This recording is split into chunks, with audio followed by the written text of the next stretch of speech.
శ్రీవల్లిని లాక్కొచ్చి భాగ్యం బండారం అందరి ముందు బయటపెట్టిన వేదవతి ఊహించని నిర్ణయం తీసుకున్న చందు రామరాజు. అసలు ఇదంతా ఎలా జరిగిందనేది వీడియోని స్కిప్ చేయకుండా చివరి వరకు చూడండి.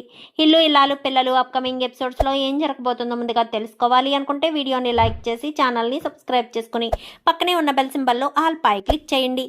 మొత్తం మీరు చూసుకున్నట్లయితే ఇంకా నర్మద ఈ ఏజెంట్ని పట్టుకుని వీళ్ళే కావాలని సాగర్ ఉద్యోగం డబ్బులిచ్చి కొనుక్కున్నాడన్న విషయం తెలుసుకుంటుంది. ఇంకా అలా తెలుసుకున్న తర్వాత ఇంటికి చాలా కోపంగా వస్తుంది. కోపంగా వచ్చి నిజాలు తెలియాలి, నాకు చెప్తావా అక్క అని చెప్పాను. కానీ ఏమంటున్నావు నర్మదా, నిజాలు తెలియడం ఏంటి? నేనేం నిజాలు దాచిపెట్టానని నువ్వు నన్ను తప్పుగా అర్థం చేసుకుంటున్నావు. అన్ని విషయాల్లో నేను కలగ చేసుకుంటున్నాను కదా అని నీ భర్త విషయంలో నేనే కలగ చేసుకున్నాను అని అనుకుంటున్నావు అని చెప్పనేసరికి, నా భర్త విషయంలో కలగ చేసుకోవడమే కాదు, ఈ విషయం బయట పెట్టడానికి కూడా కారణం నువ్వే కదా అంటూ మాట్లాడడంతో విశ్వతో నేనెప్పుడు మాట్లాడాను? విశ్వతో నేను అస్సలు ఈ మధ్యకాలంలో మాట్లాడనే లేదు. విశ్వతో మాట్లాడవలసిన అవసరం కూడా నాకు లేదు. నువ్వు నన్ను తప్పుగా అర్థం చేసుకుంటున్నావు నర్మదా, ప్రతిసారి కూడాను. ఎందుకు నేనంత దుర్మార్గురాల్లా కనిపిస్తున్నానా? నేనంత దారుణంగా కనిపిస్తున్నానా నీ కంటికి అంటూ మొదలు పెడుతుంది. సరే అక్క అని చెప్పి వెంటనే ఇంకా నర్మద ఏం చేస్తుందంటే, అటు తిరుగుంది కదా నా వల్లి, అటు తిరుగున్న వల్లి కాస్త కంగారు పడుతూ అటే ఉంటుంది. ఉండేసరికి నర్మద తెలివిగా అక్కడ తన ప్రేమకు ఫోన్ చేసి ఫోన్ అక్కడ పెట్టేసి వచ్చేసేసరికి ఫోన్ రింగ్ అవుతూ ఉండగా నర్మదకు ఫోన్ చేసింది ఏంటి అని చెప్పి ప్రేమ ఫోన్ లిఫ్ట్ చేసి హలో అక్క అని చెప్పనగానే సైలెంట్ అని నోటు మీద వేలేసుకుంటుంది. వేలేసుకునేసరికి ఏమైందక్క అని చెప్పాను. కానీ నువ్వు మాట్లాడకు, అటు నుంచి మనకు మాటలు వినిపించాలి, అందుకోసమనే నేను ఫోన్ అక్కడ పెట్టేసి వచ్చాను అనేసరికి ఇద్దరు కూడా గదిలోకి వచ్చి ఫోన్ స్పీకర్ ఆన్ చేసుకుని ఇద్దరు దగ్గర పెట్టుకుని వింటూ ఉంటారు. ఈలోపు వల్లి ఫోన్ తీసేసి ఇప్పుడు అమ్మకు ఫోన్ చేసి ఇదంతా కూడా చెప్పాలి అని చెప్పి వెంటనే ఫోన్ చేసేసి మొత్తం విషయం అంతా కూడా చెప్తుంది. అమ్మోయ్, ఈ సాగర్ విషయం బయట పెట్టింది నేనేనన్న విషయం నర్మదకు తెలిసిపోయినట్టుందమ్మోయ్. ఇప్పుడు నర్మద నా మీద చాలా కోపంగా ఉంది. ఇప్పుడు ఏం చేస్తుందో ఏంటో నాకేమీ తెలియడం లేదు, కంగారుగా ఉంది అని చెప్పి మాట్లాడేసరికి, ఎందుకు కంగారు పడుతున్నావు? దేని గురించి కంగారు పడుతున్నావు? నీకు బాగానే ఉంది. వీళ్ళిద్దరికీ మధ్య ప్రేమ రాయబారం నేనే నడిపానని, నేనే ఇదంతా చేశానన్న విషయం తెలిస్తే ఇంకేమైనా ఉందా అంటూ ఫోన్లో మాట్లాడుతుండగా వేదవతి కాస్త వంటగదిలోకి వస్తూ ఇంకా గుమ్మం దగ్గరికి వచ్చేసేసరికి, అమ్మోయ్, అసలు విశ్వను ప్రేమించమని నేనే అమూల్యకు చెప్పానని, విశ్వను దగ్గరికి అమూల్యను తీసుకెళ్లి నేనే అప్పగించానన్న విషయం విశ్వ బయట పెట్టేస్తే, అమూల్య బయట పెట్టేస్తే నా పరిస్థితి ఏంటి? నా కాపురం కుప్పకూలిపోతుంది. ఆ తాళి వేసుకోమన్నది ప్రేమ అయినా ఆ విషయం బయట పెట్టమని విశ్వకు చెప్పింది నేనేనన్న విషయం తెలిసినా ఊరుకోరు. సాగర్ విషయం మామయ్య గారికి తెలిసేటట్టు చేసింది నేనేనని తెలిసినా నా కాపురం కూలిపోతుందమ్మా. ఇప్పుడు నేను ఏం చేయాలో నాకు అర్థం కావట్లేదు. నాకు చాలా భయంగా ఉంది. నర్మదకు నా మీద చాలా కోపంగా ఉంది. అసలే మన గుట్టంతా కూడా నర్మద దగ్గరికి తెలుసు. నర్మదకు ప్రేమకు మన పుట్టు పూర్వత్రాలన్నీ తెలుసు. మనకు ఆస్తి లేదని అన్ని విషయాలు కూడా బయట పెట్టేసేటట్టే ఉన్నారమ్మోయ్. నేను చెప్తూనే ఉన్నాను వద్దు వద్దు అని, అయినా సరే నువ్వు ఇలా చేసుకొచ్చావు, అందుకే నాకు చాలా భయంగా ఉందమ్మా అంటూ మాట్లాడేసరికి, చూడమ్మడు, నువ్వు ప్రతిదానికి భయపడిపోతే చాలా కష్టం. నువ్వు అసలు దేనికి భయపడకు. ఏం జరిగినా అంతా మన మంచికే అనుకుంటూ ఉండిపోతేనే అంతా మంచికే జరుగుతుంది. లేదు, కాదు, కూడదు, అలా జరిగిపోతుంది, ఇలా జరిగిపోతుంది, అలా అయిపోతుంది, ఇలా అయిపోతుందని నువ్వు తెగ టెన్షన్ పెట్టేసుకున్నావనుకో, తర్వాత నువ్వే బాధపడాల్సిన పరిస్థితి వస్తుంది అని చెప్పి మాట్లాడేసరికి, అదేంటమ్మా అలా మాట్లాడతావు?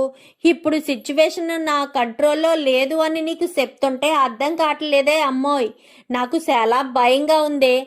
నర్మద చూసే సూపు సోతుంటేనే నాకు కాళ్ళు చేతులు వణికిపోతున్నాయి అంటూ మాట్లాడుతూ ఉండగానే ఈ మాటలన్నీ విన్న వేదవతి ఇంకా చాలా కోపంతో కూతురు జీవితం జోలికి వస్తే చూస్తూ ఊరుకుంటదా? కూతురికి ఆ విశ్వగాడికి ప్రేమాయణం నడిపింది వల్లి అన్న విషయం తెలిస్తే ఊరుకుంటదా? అస్సలు ఊరుకోదు కదా. ఇంకా వెళ్ళడం వెనక చేసి ఉంది కదా, అక్కడ కూర్చుని ఉంది కదా. వెళ్ళడంతో 2 అడుగులు ముందుకు వేసేసరికి ఎదురుగుండా కనబడుతుంది. కనబడేసరికి కూర్చున్నది కాస్త లేచి నిలబడిపోయి కంగారు పడిపోతూ ఉండేసరికి వెళ్ళి చెంప చెల్లు అనిపిస్తుంది. ఒక్కసారిగా ఫోన్ ఎటో పడిపోతుంది, అది ఎటో పడిపోతుంది. వెంటనే జుట్టు పట్టుకుని తీసుకొచ్చి ఇంకా అందరిలోనూ హాల్లో పడేస్తుంది. హాల్లో పడేసేసరికి ఇంకా అందరూ కూడా బయటికి వస్తారు. ఏమైంది అనుకుని వచ్చేసరికి అత్తయ్య గాని మాటలు వినేశారో ఏమో అనుకుంటూ వీళ్ళిద్దరూ వస్తారు. ఇంకా మిగిలిన వాళ్ళందరూ కూడా వస్తారు. ఏమైంది బుజ్జమ్మ, వల్లిని ఎందుకు కొట్టావు? వల్లి ఏం చేసింది అనగానే, చేసిందంతా వల్లియేనండి. మన జీవితాలు ఇలా నాశనం అయిపోవడానికి కారణం వల్లియే. అమూల్య అని చెప్పనేసరికి, ఏంటమ్మా అని చెప్పాను గాని, నీకు విశ్వకు రాయబారం నడిపింది ఎవరే? అసలు విశ్వం మీద నీకు ప్రేమ కలిగేటట్టు చేసింది ఎవరు? నిన్ను ఆ రాత్రిపూట విశ్వ దగ్గరికి తీసుకువెళ్ళి అప్పగించింది ఎవరు? చెప్పమూల్య అని చెప్పాను గానీ, అది అనగాని, ఈ వల్లియే కదా అని చెప్పనేసరికి ఒక్కసారిగా అందరూ షాక్ అయిపోతారు. వల్లి కూడా షాక్ అయిపోతుంది. ఇంకా అమూల్య అయితే అది అమ్మ అనగానే, అబద్ధం చెప్పకే, వల్లియే కదా అని చెప్పాను గానీ, అవునమ్మా, వదినే నాకు విశ్వ మీద ప్రేమ కలగాలి అని మాట్లాడింది. విశ్వకు నీకు పెళ్లి జరిగితే 2 కుటుంబాలు ఒకటవుతాయని చెప్పింది. విశ్వ ఫోనులు చేస్తున్నాడని, విశ్వ నీతో మాట్లాడాలనుకుంటున్నాడని పదే నాకు చెప్పి తెల్లవారితే పెళ్ళనగా రాత్రి కరెంటు తీసేసి మరీ విశ్వ దగ్గరికి తీసుకువెళ్ళింది వల్లి వదినే అమ్మా. వల్లి వదిన తీసుకువెళ్తేనే నేను వెళ్ళాను. వాడక్కడ నన్ను లాక్కుని వెళ్ళిపోయాడు అంటూ చెప్పేసేసరికి, మరి ప్రేమ తాళి ఎలా వేసుకోమంది అనగానే, అక్కడికి వెళ్ళిన తర్వాత వాడు నా ఒంటి మీద చెయ్యి వెయ్యలేదు కానీ, ఈరోజు రాత్రంతా నువ్వు నాతోటే ఉన్నావు అంటే నీ జీవితం నాశనం అయిపోయినట్టే అంటూ, మీ నాన్న ఊపిరి పోతుంది ఇప్పుడు అంటూ వాడు నన్ను భయపెట్టాడమ్మా. భయపెట్టేసరికి నాకు భయం వేసింది. ఇంకా నన్ను తీసుకురావడానికి సిద్ధపడుతున్న సమయంలో ప్రేమ వదిన విశ్వకు ఫోన్ చేసింది. ఫోన్ చేసేసరికి ఇంకా విశ్వకు ఫోన్ రావడంతో నేను ఆ ఫోన్ లిఫ్ట్ చేశాను. వదిన అంటూ ఏడ్చేసేసరికి, ఏమైంది అమూల్య, ఎక్కడికి వెళ్ళావు? వాడసలు నిన్ను ఎక్కడికి తీసుకువెళ్ళాడు అమూల్య అంటూ ప్రేమ వదిన నన్ను అడిగిందమ్మా. అలా అడిగేసరికి నేను ఇంకా వదినకి అన్ని విషయాలు చెప్పాను. నా ప్రాణాలు తీసుకోవాలనుకుంటున్నాను వదిన. నేను నాన్న పరువు పోతే చూస్తూ ఊరుకోలేను. నాన్న గుండాగిపోతుంది. ఒక రోజు రాత్రి అంతా నా కూతురు జీవితం వాడి కాళ్ళ దగ్గర ఉంది అని తెలిస్తే నాన్న తట్టుకోలేడు వదిన. నేను ప్రాణాలు తీసుకుంటాను అని వదినికి చెప్పాను. అప్పుడే వదిన అయితే, వాడు తీసుకొచ్చిన తాళిని నీ మెళ్ళో వేసుకో. ఒక రోజు రాత్రంతా వాడితో నువ్వు గడిపావని చెడ్డ పేరు కంటే వాడు నీ మెళ్ళో తాళి కట్టాడన్న మంచి పేరు మంచిదే. అప్పుడు మావయ్య గారికి ఏమీ కాదు అని వదిన నాకు ధైర్యం చెప్పడం వల్లే నేను ఆ రోజు రాత్రి ప్రాణాలు తీసుకోకుండా ప్రేమ వదిన చెప్పినట్టుగా చేశాను అంటూ చెప్పేసేసరికి ఒక్కసారిగా అందరూ షాక్ అయిపోతారు. అంటే ఏంటి అమూల్య, నిన్ను వాడి దగ్గరికి తీసుకెళ్ళింది వల్లినా అని చెప్పాను కానీ, అవునన్నయ్య, వల్లి వదినే నన్ను తీసుకువెళ్ళింది. నేను అప్పటికీ చెప్తూనే ఉన్నాను, వాడు అంటే ఇష్టం లేదు వదిన, వాడిని నేను పెళ్లి చేసుకోవాలన్న ఆలోచన లేదు, వద్దొదిన, వెళ్ళొద్దు, ఇంట్లో వాళ్ళకి తెలిస్తే, నాన్నకు తెలిస్తే బాధపడతారు అని చెప్తూనే ఉన్నానన్నయ్య. అయినా సరే ఒక్కసారికే అంటున్నాడు కదా వెళ్దాము అంటూ వదినే నన్ను ఫోర్స్ చేసి కరెంటు తీసేసి మరి వల్లి వదిన వాళ్ళమ్మ భాగ్యం ఇద్దరూ కలిసే తీసుకువెళ్ళి వాడికి అప్పగించారు. వాడేమో నన్ను తీసుకుని వెళ్ళిపోయాడు అంటూ మొత్తం చెప్పడంతో ఇంకా చందుకి చాలా కోపం వచ్చి జుట్టు పట్టుకుని పైకి లేపి చెంప చెల్లు మనిపిస్తారు. చెల్లు మనిపించేసేసరికి ఫోన్ చేయండి, ఆ భాగ్యానికి ఫోన్ చేసి రమ్మని చెప్పు అని చెప్పాను. కానీ వెంటనే చందు ఫోన్ చేస్తాడు. అత్తయ్య గారు అని చెప్పాను. కానీ ఏంటి అల్లుడు గారు అనగానే ఒక్కసారి మీరు మామయ్య గారు ఇంటికి రండి అనేసరికి ఒక్కసారిగా ఇద్దరు అల్లిపోతారు. ఏమైంది అల్లుడు గారు అనగానే ఒక్కసారి ఇంటికి రండి మీకే తెలుస్తుంది అని చెప్పాను. కానీ ఏంటే భాగ్యం ఏమైంది అని చెప్పాను. కానీ ఏమో నాకేం తెలుసయ్యా, అల్లుడు గారు ఫోన్ చేసి రమ్మని చెప్తున్నారు, ఇప్పుడు ఏం వెళ్ళాలో వెళ్ళకూడదో అర్థం కావట్లేదు అని వీళ్ళు టెన్షన్ పడుతూనే బయలుదేరతారు. ఇంకా వల్లి గురించి, చిచి మీరు మోసాలు చేసి పెళ్లి చేసుకున్నారా, అబద్ధాలు చెప్పి పెళ్లి చేసుకున్నారా, ఏమండి ఇది అసలు కోటేశ్వరరాలే కాదంటండి, ఇది మనకు అబద్ధం చెప్పిందండి, మోసం చేసిందండి, మోసం చేసి అబద్ధాలు చెప్పి పెళ్లి చేసుకుంది.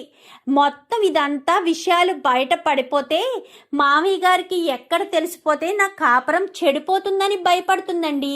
విశ్వ కూడా అందరి ముందు అమూల్య మెడలో తను తాళి కట్టలేదు అన్న విషయం బయటికి రావాలని, ప్రేమే తన మెడలో తాళి కట్టుకోమని చెప్పింది అన్న విషయం బయటికి రావాలని ప్లాన్ చేసి నలుగురిలో మన పరువు పోయేటట్టు చేసింది ఈ వల్లియే.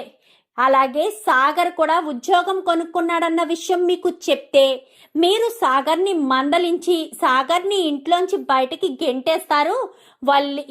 నర్మదని సాగర్ని ఇంట్లోంచి బయటకు గెంటేస్తే ఇంకా ప్రేమ ధీరజులు కూడా ఏదో రకంగా బయటకు గెంటేసి ఇంటి పెత్తనాన్నంతా ఇది సాధించొచ్చు అన్న ఉద్దేశంతోనే ఇదంతా చేసిందండి. ఒకటి కాదు రెండు కాదు, తప్పుల మీద తప్పులు చేస్తూనే ఉంది వల్లి. ఇలాంటి దాన్ని ఎలా వదిలేయమంటారండి అంటూ వేదవతి కాస్త మాట్లాడేసరికి రామరాజుకి, చందుకి, సాగర్కి, ఇటు ధీరజ్కి మొత్తం నలుగురికి పిచ్చ కోపం వస్తుంది. ఆ కోపం మామూలుగా కాదు, ఇంకా వాళ్ళని కోపాన్ని తట్టుకోలేము అన్నంత కోపంతో ఇంకా చాలా కోపంతో ఊగిపోతూ ఉంటారు. ఈలోపు రానే వస్తారు వీళ్ళు రావడంతో వచ్చారా రండి అని చెప్పనేసరికి అప్పటికే చెంపలు రెండు వాచిపోయి ఎర్రగా అయిపోయి చెంప మీద చెయ్యి వేసుకుని నిలబడి ఉంటుంది వల్లి. అయితే అన్నయ్య గారు రమ్మన్నారు అని చెప్పాను. కానీ రావడంతో ఆనందరావు పేక పట్టుకుని మీరు ఎన్ని తప్పులు చేశారో ఏం చేశారో చెప్పకపోతే వీడి ప్రాణాలు గాల్లో కలిసిపోతాయి. మీరు మా పెళ్లి సంబంధం కుదిర్చినప్పటి నుంచి ఎప్పటి వరకు మా జీవితంతో ఎలా ఆడుకున్నారు, మీ తల్లి కూతుర్లిద్దరూ ఎన్ని తప్పులు చేశారు, ప్రతి ఒక్కటి నాకు తెలియాలి అంటూ గట్టిగా మాట్లాడతాడు రామరాజు. అయితే మాట్లాడేసరికి అది అని చెప్పి ఇంకా మాట్లాడాలా వద్దా అని కంగారు పడుతూ ఉండగా చెప్తారా ప్రాణాలు తీసేనా అంటూ మరికొంత పీక పట్టుకుని పైకి లేపేసరికి అన్నయ్యగారు చెప్తాను, మేము నిజానికి కోటీశ్వర్లం కాదన్నయ్య గారు, మేము సైకిల్ మీద ఇడ్లీలు అమ్ముకునే వాళ్ళం అన్నయ్య గారు. మాలా మా కూతురి జీవితం ఉండకూడదన్న ఉద్దేశంతోనే మేము ఎలాంటి పని చేశాము, అబద్ధాలు చెప్పాము అంతే తప్ప వేరే ఉద్దేశం కాదు అనగాని ఇంటికి వచ్చిన తర్వాత మీరు ఏమేం తప్పులు చేశారు అది ప్రతి విషయంలో కూడాను మీకు తెలియకుండా నర్మదా ప్రేమ వాళ్ళు చేసిన పనులు వల్లి ద్వారా బయట పెట్టించి వాళ్ళ మధ్యలో గొడవలు పెట్టి వాళ్ళంతట వాళ్ళు ఇంటి నుంచి వెళ్ళిపోయేలా చేయడమే మా లక్ష్యం. అలా వాళ్ళు ఇంటి నుంచి వెళ్ళిపోతే ఇంటి పెత్తనమంతా కూడా మాకు వచ్చేస్తుంది కదా అన్న ఉద్దేశంతోనే ఇలా చేశాము. కానీ నర్మదకు మా విషయం అంతా తెలిసిపోయింది, మేము కోటీశ్వర్లం కాదని అన్ని విషయాలు తెలిసిపోయాయి. ఆ తర్వాత అల్లుడు గారు అని చెప్పనగానే వీళ్ళు నా దగ్గర పెళ్లికి ముందే 10 లక్షల రూపాయలు తీసుకున్నారు నాన్న, ఆ డబ్బులు ఇవ్వమని ఎన్నోసార్లు అడిగితే సుమారు 3-4 నెలల తర్వాత 10 లక్షలు తీసుకొచ్చి ఇచ్చారు అంటూ చెప్పేసేసరికి అయితే నేనిచ్చిన 10 లక్షలే తీసుకొచ్చి ఇచ్చారన్నమాట. అంటే నా దగ్గర తీసుకుని నా కొడుకుకు డబ్బులు ఇచ్చారు, అనాథాశ్రమం అది ఇది ఏమీ పెట్టకుండానే అంటూ మాట్లాడేసరికి అది అన్నయ్య గారు అనగానే ఇంకా చాలు, నువ్వు చెప్పిన అబద్ధాలు, నువ్వు చెప్పిన మోసాలు 1-2 కాదు, ఇన్ని అబద్ధాలు చెప్తావా, ఇన్ని మోసాలు చెప్తావా, నిన్ను నమ్మశక్యంగా నాకు అనిపించట్లేదు, నువ్వు ఇలాంటి దానివని అస్సలు అనుకోలేదు. ఈ రకంగా మీరు మోసం చేసి ఇన్ని కుట్రలు ఇన్ని కుతంత్రాలు చేస్తారని అస్సలు అనుకోలేదు అంటూ మాట్లాడేసరికి, అది కాదన్నయ్య గారు, మేము కావాలని ఏమీ చేయలేదు అంటూ చెప్పడంతో, మీరు కావాలని చేశారో కావాలని చేయలేదో అంతా తెలుస్తుంది. అయినా మీరు ఎందుకు ఇదంతా చేశారు? మీరు ఎందుకు ఎలాంటి పనులు చేయాల్సిన పరిస్థితి వచ్చింది? కూతురికి పెళ్లి చేయాలి అనుకున్నారు, పెళ్లి చేశారు, ఇంటికి తీసుకొచ్చారు. మరి ఇంట్లో కూతుర్ని చక్కగా కాపురం చేసుకోమని చెప్పడం మానేసి ఇలాంటి పిచ్చి పనులు చేస్తూ ఉంటే కూతురు జీవితం బాగుంటుందా? దాని గురించి మీరు ఆలోచించరా? అసలు దాని గురించి మీరు ఏమీ అనుకోరా అంటూ మాట్లాడేసరికి, అది కాదన్నయ్య గారు, మేమేమీ కావాలని చేయలేదు కదా, ఏదో అలా జరిగిపోయింది అంతే తప్ప మేము తప్పు చేయాలని ఏ రోజు అనుకోలేదు. తప్పుడు మనుషులం కాదన్నయ్య గారు అని చెప్పాను. కానీ మీరు తప్పుడు మనుషులు కాదా అని నేను అనలేదు. కానీ మీరు తప్పు చేశారు, తప్పుడు పనులే చేశారు అంటూ చెప్పేసేసరికి, అది కాదు అన్నయ్య గారు, మేమంతా కూడా మంచి జరగాలి, మంచి కోసమే అంటూ చేసుకొచ్చాము. కానీ చివరికి వచ్చేసరికి ఇలా జరిగింది. ఎందుకు ఇలా జరిగిందనేది మాకే అర్థం కావట్లేదు అంటూ చెప్పడంతో, ఓహో, ఎందుకు ఇలా జరిగిందో మీకే అర్థం కావట్లేదు. ఎందుకు జరుగుతుంది? ప్రతి ఒక్కటి కూడా మీరు అబద్ధాలు చెప్పి మోసాలు చేసి మీ మీ అమ్మాయిని ఇంటి కోడల్ని చేశారు. చేసిన వాళ్ళు కుదురుగా ఉండొచ్చు కదా. నా కూతురి జీవితంలో నాశనం చేయడానికి ట్రై చేశారు. ఆ విశ్వ వాళ్ళతో చేతులు కలిపి నా కూతురి జీవితాన్ని నాశనం చేశారు. ఇప్పుడు నేనేం చేయాలి? రాత్రికి రాత్రి నా కూతుర్ని ఆ విశ్వగాడికి అప్పగించి ఏమీ తెలియనట్టు వచ్చి సైలెంట్గా ఊరుకున్నారు. మరుసటి రోజు ఉదయాన్నే ఇంటి పెద్ద కోడలైనా సరే అమూల్య కనిపించట్లేదు అన్న మాట పొద్దుటే చెప్పినా సరిపోయేది. మేము ఏదో రకంగా వెతుక్కునే వాళ్ళం. మీ విషయం ఎక్కడ బయటపడిపోతుందో అన్న భయంతో అమూల్య గురించి కూడా మీకేమీ తెలీదు అన్నట్టు ఎంత సైలెంట్గా నంగనాచిల్లా ఉన్నారు. నా కూతురి జీవితాన్ని నాశనం చేయాలని చూస్తారా? మిమ్మల్ని అంత ఈజీగా ఎలా వదిలేస్తాను? నిజానికి మీరు ఏమీ లేకుండా, ఏది ఆశించకుండా ఏమీ చెయ్యరే, ఏదో ఉంది అంటూ ఇంకా మాట్లాడుతూ ఉండగానే ఈలోపు రేవతి ప్రేమకు ఫోన్ చేస్తుంది. ఫోన్ చేసేసరికి ప్రేమ 2-3 సార్లు ఫోన్ చేసినా కట్ చేస్తుంది. మళ్ళీ చేసేసేసరికి ఫోను కట్ చేయడిపోయి ఫోన్ లిఫ్ట్ చేసేసి స్పీకర్ ఆన్లోకి వచ్చేస్తుంది. హలో అమ్మ ప్రేమ, వల్లి వాళ్ళు అమూల్యను తీసుకెళ్లి విశ్వకు అప్పగించడానికి, వీళ్ళిద్దరి మధ్య ప్రేమాయణం నడిపించడానికి వల్లి వాళ్ళకి మీ మేనత్త 10 లక్షల రూపాయలు ఇచ్చిందంట. 10 లక్షల కోసమే అమూల్య జీవితాన్ని విశ్వకు అంటగట్టారు వీళ్ళు. అమూల్య మనసు మార్చి విశ్వకు అంటగట్టారు అంటూ రేవతి కాస్త చెప్తూ ఉంటుంది. ఆ మాటలన్నీ మిగిలిన వాళ్ళంతా కూడా సైలెంట్గా ఉన్నారు కదా. ఇంకా ప్రేమ ఫోన్లోంచి వినబడిపోతుంటాయి. ఏంటమ్మా ఏమంటున్నావు అనగానే, అవును, ఇప్పుడే వాళ్ళిద్దరూ, మీ నాన్నను మీ మేనత్త ఇద్దరూ మాట్లాడుకుంటున్నారు. అసలు ఎలా చేశారు ఇదంతా అంటూ మీ నాన్న అడిగితే మీ నాన్నకు వివరించి చెప్తుంది మీ అత్త. అప్పుడే నేను విన్నాను. 10 లక్షల రూపాయల కోసం ఒక ఆడపిల్ల జీవితాన్ని నాశనం చేసేశారు అన్న విషయం తెలిసి వాళ్ళు ఎంత ప్రమాదమైన వాళ్ళో అన్న విషయం మీకు చెప్పాలని, అలాగే వేదవతి వదినికి రామరాజు అన్నయ్యకి కూడా మీరు తెలియజేస్తారు అన్న ఉద్దేశంతోనే నేను ఫోన్ చేసి చెప్తున్నాను అంటూ ఇంకా చెప్పేసేసరికి, సరేనమ్మా, చాలా థ్యాంక్స్ అమ్మా అనగానే, మనలో మనకేంటి, పాపం అమూల్య జీవితమే ఏమైపోతుందో ఏంటో అంటూ ఇంకా ఫోన్ కట్ చేసేస్తుంది. కట్ చేసేసరికి ఆ మాటలన్నీ విన్న తర్వాత ఇంకా వీళ్ళందరికీ చాలా కోపం వస్తుంది. ఇంకా ఏం మాట్లాడాలో కూడా అర్థం కాదు ఇక్కడ రామరాజుకు కానీ చందుకు కానీ. ఆఫ్టర్ ఆల్ 10 లక్షల కోసం నా కూతురి జీవితాన్ని తీసుకెళ్ళి అక్కడ పడేస్తారా? అదే డబ్బులు నన్ను అడుగుంటే 10 కాదు 20 లక్షలైనా మీ మొహాన్ని కొట్టేవాడిని కదా అంటూ రామరాజు అనేసరికి, అది కాదన్నయ్య గారు అని చెప్పాను. కానీ చీ నోర్మి, అసలు నువ్వేనా ఇలాగే చేసేది ఆడపిల్లని. నీ కూతురి జీవితం బాగుండాలని చూసి నా కూతురి జీవితాన్ని నాశనం చేసేసావు కదా. నీ కూతురు మాత్రం అత్తవారింట్లో సంతోషంగా ఉండాలి. నా కూతురు పుట్టింటి నుంచి శాశ్వతంగా దూరం అయిపోయి దాని జీవితం సర్వనాశనం అయిపోవాలి. ఇన్ని రోజులు ఆ ఇంటి కోడలు కాకపోయినా మంగళసూత్రం వేసుకుని మరీ ఆ ఇంట్లో ఉంది నా కూతురు. ఆ ఇంటి నుంచి ఇంటికి వచ్చిన స్వేచ్ఛగా తిరగలేని పరిస్థితిలో ఉంది. అలాంటి స్థితిలో నా కూతుర్ని నెట్టేశారు కదమ్మా. 10 లక్షల కోసం ఎంతకు దిగజారిపోతారా? ఇప్పుడు నా కూతురు ఏమవ్వాలి? దాని భవిష్యత్తు ఏం కావాలి? దానికి పెళ్ళయింది అనాలా, పెళ్ళి కాలేదు అనాలా? దాని జీవితం చెడిపోయింది అని వాడు చెప్తే చెడిపోలేదు, నా కూతురి జీవితం బాగానే ఉంది అని మేము చెప్పాలా? అసలు నా కూతురి జీవితాన్ని ఏం చేద్దామని 10 లక్షల రూపాయలు తీసుకున్నారు? అసలు మీకు కొంచెం కాకపోతే కొంచెమైనా మానవత్వం అనిపించలేదా? అయ్యో, నా కూతురు లాంటిదే కదా పరాయి ఆడబిడ్డ, పైగా ఇంటి ఆడపడుచు. రేపన్నా రోజున ఏదైనా తేడా వస్తే అటు తిరిగి ఇటు తిరిగి నా కూతురి జీవితానికి కూడా తేడా వస్తుంది కదా. ఆడపడుచు సంతోషంగా ఉంటేనే కదా ఇంటి కోడళ్ళు సంతోషంగా ఉండేది. ఆ మాత్రం కూడా తెలుసుకోకుండా ఎలా ఉంటారమ్మా? అసలు అలా ఎలా చేయాలనిపించింది నీకు? కొంచెమైనా ఆలోచించే మనస్తత్వం కాదా? మీ అమ్మకైతే డబ్బు గురించి ఆశతో ఏదో చేసేసింది, మరి నువ్వైనా తెలుసుకోవాలి కదా అని చెప్పి మాట్లాడేసరికి ఇంకా ఏం మాట్లాడాలో అర్థం కాక అలా ఇద్దరూ సైలెంట్గా ఉండిపోతారు.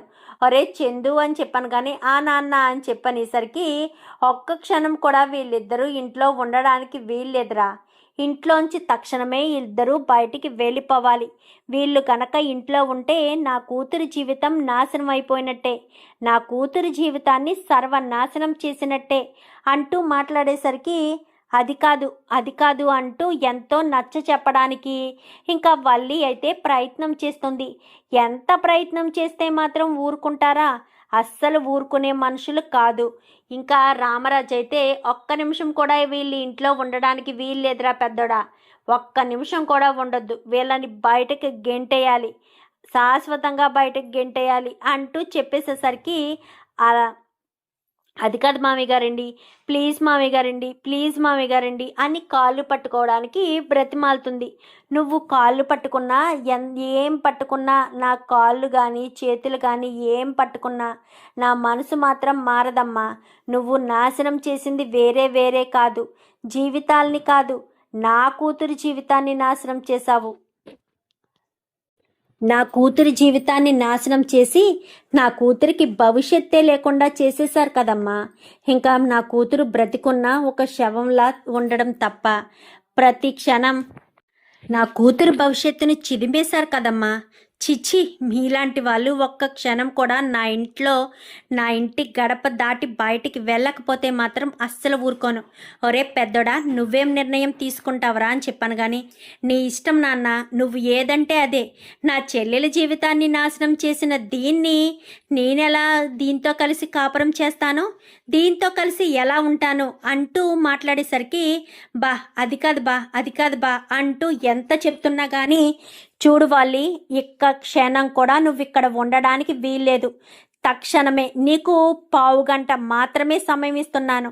బెడ్రూమ్లోకి వెళ్ళి నీకు నీవన్నీ తీసుకుని 15 నిమిషాల్లో నువ్వు బయటికి రాకపోతే మాత్రం అస్సలు ఊరుకునేదే లేదు అంటూ చెప్పేసేసరికి అది కాదు బా అని చెప్పి ఇంకా బ్రతిమాలే ప్రయత్నం చేస్తుంది.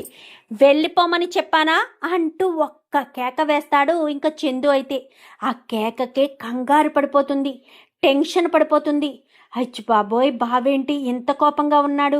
బావని నేను ఎప్పుడూ ఎంత కోపం చూడలేదు, బావ ఎంత కోపంగా మారిపోయాడేంటి అని కంగారు పడిపోతూ టెన్షన్ పడిపోతూ ఇంకా వల్లి అయితే అది కాదు బా అని చెప్పే ప్రయత్నం మళ్ళీ చేయడంతో వల్లి చెప్పించుకోకమ్మా వెళ్ళు, వాడు అసలే చాలా కోపంగా ఉన్నాడు. అందులోనూ అమూల్య అంటే అందరికీ ఇష్టమే. పెద్దోడు ఎప్పుడు కూడా చెల్లి అంటూ ఎంతో ప్రేమగా చూసుకునేవాడు. తనకు చిన్న గాయం కూడా తగలనిచ్చేవాడు కాదు. ఎప్పుడైనా బుజ్జమ్మ ఏదైనా అన్నా చెల్లినొక్క మాట కూడా అనద్దమ్మా అంటూ కంటికి రెప్పలా చూసుకునేవాడు. ఇంకా వాడు కోపాన్ని తట్టుకోలేవు. తక్షణమే నీ సామానాలు నీ లగేజీలు తీసుకుని ఇంటి నుంచి బయటకు కదిలితే బాగుంటుంది. నువ్వు నీ కాపురం చెడిపోతుందని ఈరోజు ఆలోచించడం కాదు, మొదటి రోజే ఆలోచించుంటే ఈరోజు నీకు ఈ పరిస్థితి వచ్చేదే కాదు అంటూ చెప్పేసేసరికి ఇంకా ఏం మాట్లాడాలో అర్థం కాక ఇంకా సైలెంట్గా గదిలోకి వెళ్ళిపోతుంది. చూద్దాం మరి రాబోయే ఎపిసోడ్స్లో మరి ఏం జరగబోతుందో. వీడియో నచ్చితే లైక్ చేసి ఛానల్ని సబ్స్క్రైబ్ చేసుకుని పక్కనే ఉన్న బెల్ సింబల్లో ఆల్ పై క్లిక్ చేయండి. ఇలా చేయడం వల్ల మేము పెట్టే ప్రతి వీడియో నోటిఫికేషన్ రూపంలో ముందుగా చూడగలుగుతారు. Thank you for watching.